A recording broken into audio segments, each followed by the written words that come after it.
নমস্কার বন্ধুরা, সুস্মিতার আরও একটা নতুন ব্লগে তোমাদের সবাইকে অনেক অনেক স্বাগত। তোমরা তো জানোই যে আমার মায়ের একটা ছোট্ট ছাদ বাগান আছে। আর গত 2 দিন হলো আমার মা ভাইফোঁটার জন্য মামার বাড়ি গিয়েছে। তো মামার বাড়ি যাওয়ার ফলে এখন কিন্তু এই মায়ের সম্পূর্ণ ছাদের দায়িত্বটা আমার।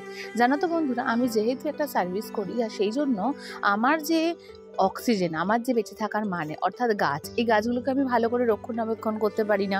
তার মাটি চেঞ্জ করা, তাকে ঠিক মতো করে সার দেওয়া, এগুলো না করতে পারার জন্য আমার সমস্ত পছন্দের গাছ আমি মোটামুটি কিনে এনে মাকে ধরিয়ে দিই। মা একটু রেগেও যায়, মা বলে আমি এত কিছু করতে পারি, আর আমাদের এখানে তেমন লোকও পাওয়া যায় না যে লোককে দিয়ে তুমি এই সমস্ত কিছু কাজগুলো করাবে। তো সেই সম্পূর্ণ যত্নটাই আমার মা করে থাকেন। আর মাকে হ্যাটস অফ যে মায়ের যত্নে এত ফুল দেখে আমার পাড়ার লোকেরাও বলে সত্যি তোমার হাতে জাদু আছে, না হলে এরকম গাছ হয়। আমার মা তাদেরকে বলেন আমার মেয়ের হাতে জাদু আছে, পছন্দ করে ঠিক ঠিক গাছ আনে এবং আমি যখন থাকি না তখন কিন্তু সেই পরিচর্যাটা করে। জানো তো, গাছটা কিন্তু একদম ছোট বাচ্চাদের মতো, ওদেরও কিন্তু ঠিক কতটা পরিমাণ জল কখন দিতে হবে এগুলো কিন্তু একটা বিশাল ম্যাটার করে। তুমি চাইলেই কিন্তু গাছ চট করে বাড়িতে বাঁচাতে পারবে না। সব কিছু কিন্তু মাটির ওপর নির্ভর করে না, খানিকটা নির্ভর করে তোমার যত্নের ওপরও।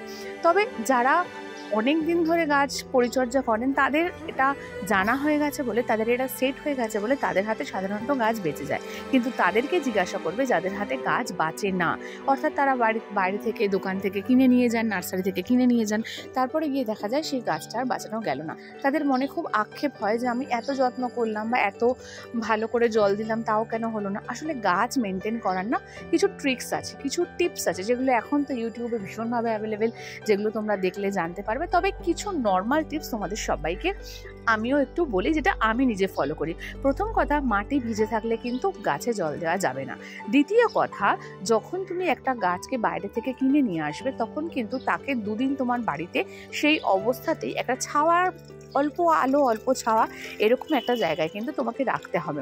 তৃতীয়ত, সেই গাছটিকে তোমার টবে বসানোর জন্য তোমাকে একটা মাটি প্রিপেয়ার করতে হবে। প্রথমে সেই টবটার নিচে একটা ফুটো করতে হবে, সেখানে একটা মাটির ভাঁড় ভাঙা কিংবা তোমার প্রদীপ ভাঙা যা কিছু রাখতে হবে। তারপর দিতে হবে খানিক গুটিকত পাথর টাইপের জিনিস, যেগুলো একটু বড়, যেগুলো জল টাকে বের করতে সাহায্য করবে। আমরা যে ছোটোবেলায় 3তে পড়েছিলাম ছাঁকনির মতো একটা কাজ করবে। তারপরে দিতে হবে আরেকটু বড় গোল টাইপের মাটি, এবং তারপরে তুমি একটু বালি দিতে পারো, এবং তার উপরে থাকবে লুজ মাটি, অর্থাৎ যে মাটিটা জল দিলেই একদম এঁটে যাবে না।